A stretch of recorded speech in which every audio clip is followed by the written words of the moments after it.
Friends, இன்றைக்கி நம்ம இன்ஸ்டண்ட்டாக ரவை பணியாரம் எப்படி செய்யுதுன்னு பார்க்கலாம். அதுக்கு இந்த கப்பால் நான் 3/4 கப் அளவு ரவை எடுத்திருக்கேன். இது 250 ml கப்பு. இதில் 3/4 கப் அளவு ரவை எடுத்திருக்கேன். இதே கப்பால் 3/4 கப் அளவு மைதா சேர்த்துக்கிறேன். நீங்கள் மைதாவுக்கு பதிலாக கோதுமை கூட பயன்படுத்திக்கலாம். கூடவே ஒரு பெரிய டேபிள் ஸ்பூன் அளவுக்கு அரிசி மாவு சேர்த்துருக்கேன்.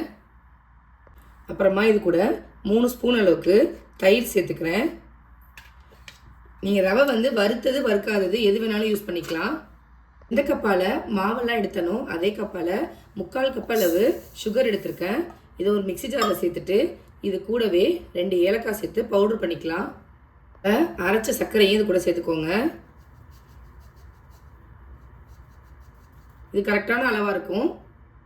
கொஞ்சமாக சால்ட்டு, கொஞ்சமாக ஒரு சிட்டிகை அளவுக்கு பேக்கிங் சோடா சேர்த்துருக்கேன். இப்போ இது எல்லாத்தையும் சேர்த்து நல்லா மிக்ஸ் பண்ணிக்கலாம். இப்போ இது எல்லாத்தையும் நல்லா மிக்ஸ் பண்ணிவிட்டு அதுக்கப்புறமா நம்ம தண்ணி சேர்த்துக்கலாம்.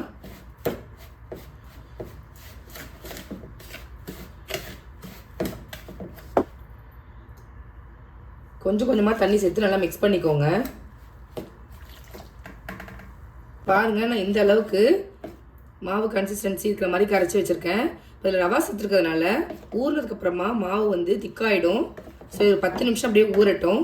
அதுக்கப்புறம் நம்ம செய்யலாம். மாவு நம்ம கரைக்கும் போது தண்ணியாக இருந்தது. இப்போ ரவா சேர்த்ததுனால கொஞ்சம் திக்காயிடுச்சு. கடாய் வச்சு அதில் எண்ணெய் சேர்த்துருக்கேன்.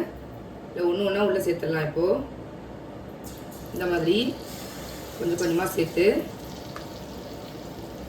அடுப்பை லோ டு மீடியம் ஃப்ளேம்லேயே வச்சு பொரிச்சு எடுத்துக்கோங்க.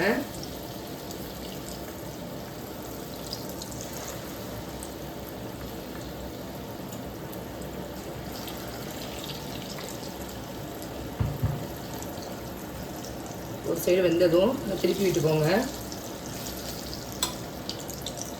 ஒரு சைடு வெந்ததும் திருப்பி விட்டுருக்கேன். அடுப்பை லோ ஃப்ளேம்லேயே வச்சு செய்யுங்க. அப்போ தான் உள்ளே நல்லா வெந்து வரும். எல்லாம் மேலே கரிஞ்சிரும், உள்ளே வேகாமல் இருந்துடும். நல்லா திருப்பி விட்டு எல்லா சைடும் வேக வச்சுக்கோங்க. பாருங்கள், இது நல்லா எல்லா சைடும் நல்லா வெந்து வந்துடுச்சு. இது சூடாக இருக்கும்போது ரொம்ப சாஃப்டாக இருக்கும். ஆறுனதுக்கப்புறம் தான் கிறிஸ்பி ஆகும். எண்ணெயெல்லாம் ட்ரைன் பண்ணிவிட்டு பிளேட்டுக்கு ட்ரான்ஸ்ஃபர் பண்ணிக்கிறேன். அவ்வளோதான். பாருங்கள், சீக்கிரமாக செய்யக்கூடிய ரவா பணியாரம் நம்ம செஞ்சுருக்கோம். நீங்களும் இதே மாதிரி உங்கள் வீட்டில் செஞ்சு பாருங்கள். எப்படி இருக்குது அப்படிங்கிறத கமெண்ட் பண்ணுங்கள். நான் போடுற ரெசிபீஸ்லாம் உங்களுக்கு பிடிச்சிருந்தா நம்ம சேனலை லைக், ஷேர் அண்டு சப்ஸ்கிரைப் பண்ண மறக்காதீங்க. தேங்க்யூ. இப்போ இதை உடச்சி காமிக்கிறேன் பாருங்கள். மேலே எவ்வளோ நல்லா கிறிஸ்பியாக இருக்குது பாருங்கள்.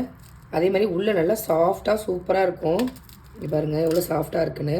கண்டிப்பாக நீங்களும் ட்ரை பண்ணி பாருங்கள்.